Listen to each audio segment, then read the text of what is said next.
Full body avatars are the most hated update in Rec Room history. Don't believe me? Just look at any of their social media posts. Nobody asked for this. Shut that idea down. Don't release this shit. Fire! But Rec Room's ignoring the feedback and forcing this update down our throats. Like, what's next? A full-bodied subscriber button on YouTube? That'd be crazy. That'd be crazy. You should hit the button. Hit the button, please. So how did the Rec Room community get here? Is the hate for full bodies warranted? And what can we do to fix this? Find out on this episode of ChubbierSnail. Ooh. Lately, it's felt like Rec Room devs and Rec Room players just hate each other. Which is weird, right? We both want the game to succeed, so how are we on opposite teams? Well, the first topic we need to discuss is trust.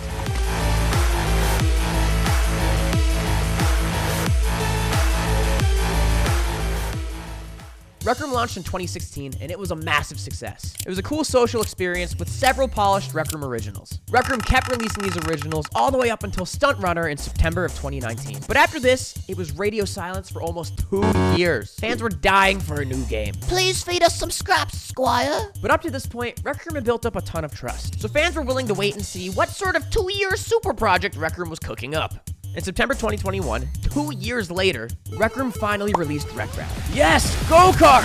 Let's go! Except not really. Rec Rally was a flop. Now this could have been fun if it had different items, a time trials mode, a few different tracks even, but no, it was just one poorly designed map that they released and never looked at again. But this was just the beginning of a long series of questionable choices by Rec Room. Another year goes by and Rec Room releases its next RRO, Showdown, and this was another flop.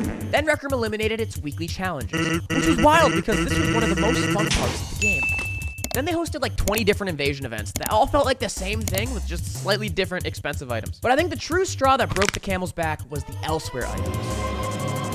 In 2022, Rec Room released an item called the Amulet of Elseware. It was outrageously expensive. The most expensive item in game history up to this point. And I know the token conversion's a little bit difficult to do here, but it would have cost $35 US to purchase. But this wasn't just any item. It was marketed as this mythical lore item, and even had a special asterisk next to its name. And I think most players, myself included honestly, were led to believe that there was something special about this item. Perhaps it unlocked some sort of special Rec Room DLC, or maybe it gave us early access to some event. But there's just gotta be something special about this item. It's $35 and it has an asterisk. So people bought it, they waited a while, and just when all hope felt lost, oh, another Elsewhere item, and another $20. Okay, I'll buy it because I probably need it for whatever special event is planned. But then there was another Elsewhere item, and another, and another. Rec Room went on to release hundreds of dollars of Elsewhere and S-themed items. And these items did basically nothing. And I get that Rec Room is a free game, and I get that these are optional items that people could have ignored. But when you're trying to build trust with your community, and this is your marketing tactic, I think a lot of people were left feeling burned. And this brings me to part 2, which is...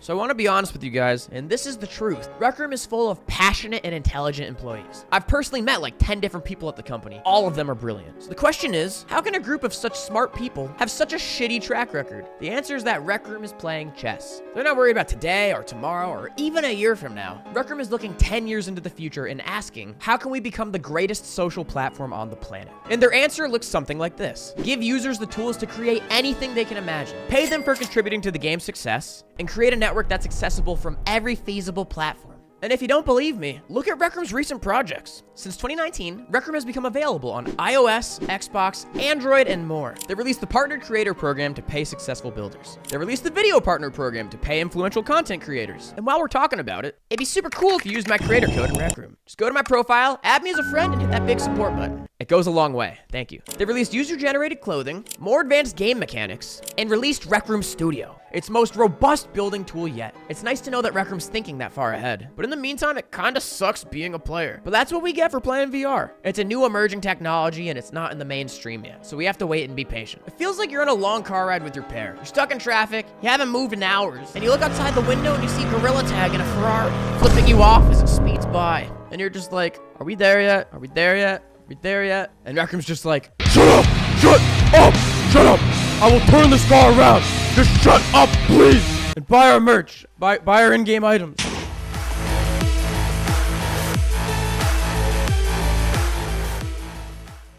Before we talk about the update, I need you all to take a deep breath with me. All that bad stuff we just talked about, we need to throw it out the window. Because repeat after me, we are just looking at this update. Not all the other stuff, just this. And if you're able to do that, you'll quickly realize that this might be the single best update in Rec Room history. There, I said it. But the beans, the iconic beans. Let's talk about them. When Rec Room made their game in 2016, they weren't like, Ah, yes, the bean, the peak physical form. no. They were like, oh, it's 2016. VR's brand new. You could track where the head is. You could track where the hands are. But how do you track where their feet are? And how do you connect the hands to the body? I don't know, actually. These were a lot of difficult problems. So Rec Room took the smart and simple way out. Avatars with a head, hands, and then a floating body just for show. This was fine for 2016, but now it's 2024, almost a decade later. The avatars are outdated. And believe me, the bean bodies don't look good. You just think they do because it's what you're used to seeing. And to prove my point, let's look at another popular VR game, Horizon Worlds. When the game launched, there were no legs, just floating bodies. And I promise you, nobody who played was like, Yo, this is lit. I love having my lower body severed. so when the game finally added legs later on, nobody was like, No, not the iconic arms-only torso. Now I can't skip leg day. people were just like, yeah, about time. I'm glad there's legs now. And I know full body avatars might look strange now, but there's so much upside. These avatars are the first step into full body tracking, which is a huge point of VR, right? You want to be as immersed as possible. Being able to one day track your legs is a huge leap in the right direction. These avatars also introduce many more ways for you to express yourself. Pants, shoes, dump trucks. But the most important thing of all is that these avatars just look better. They do. Be honest with yourself for a second. If you were new to VR and you saw these 3 games in front of you, what would your reaction be? This one seems fine. This one seems really cool. You could be all this different stuff, and this one is for children. No shade or anything. It just looks like a cartoon for 10-year-olds. And I have nothing against 10-year-olds. In fact, subscribe to my channel if you're a 10-year-old. Actually, maybe don't, because I say a lot of swears. But the point is, if you want Rec Room to grow in popularity, you need avatars that appeal to more people. And if you still hate the full body avatars after hearing all of this, they're optional. You could still choose to be a bean if you want to. Nobody's forcing you. So let's be open-minded. Let's give Rec Room credit. This is a great update. And if you're mad at me for speaking the truth, then you could try hacking my Rec Room account. But look at this video where I trapped a hacker in Rec Room. What? You better click it. It's pretty exciting. Stay chubby. And please don't hack me. I was just kidding. It was just a joke. Stay chubby. Bye. Gra.